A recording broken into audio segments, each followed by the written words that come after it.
जीवन में सफलता पाना चाहता हूँ, पैसा भी चाहता हूँ और भगवान की भक्ति भी चाहता हूँ। हम कह रहे खूब स्वार्थी बनो, हमारी बात मान जाओ, चकाचक माल छानोगे और मरोगे तो भगवान के पास जाओगे। नाम जप करो यार, हमारी बात मान लो। जो जितना भजन करता है उसी के आगे लौकिक पारलौकिक दोनों प्रकार के सुख भगवान प्रदान करते। यार इतने कृपालु भगवान है, उतना भरण पोषण करते हैं। तो हमें लगता है अगर रुपया चाहिए तो धन कमाओ। कैसे?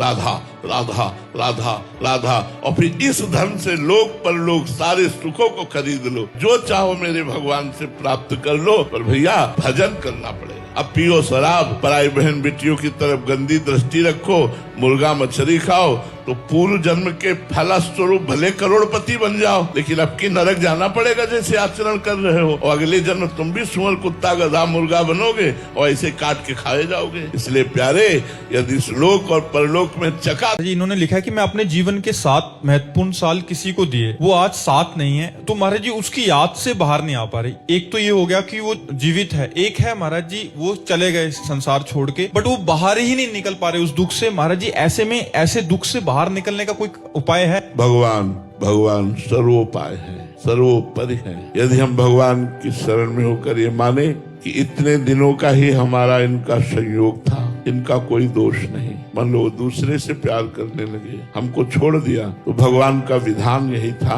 इतने दिनों तक हमें सांसारिक पुरुष का संग मिला, अब मैं सच्चिदानंद का संग प्राप्त करूंगी। अगर शरीर छूट जाता तो इतने दिनों के लिए ये आए थे, ये पति रूप में आए हुए परम पति श्री कृष्ण ही थे। अब मैं श्री कृष्ण का भजन करूंगी और अपने को किसी और को नहीं, श्री कृष्ण को समर्पित कर दूंगी, तो जीवन निहाल हो जाएगा। अन्यथा डिप्रेशन में पहुंच जाएगा और वो दुख नाना प्रकार की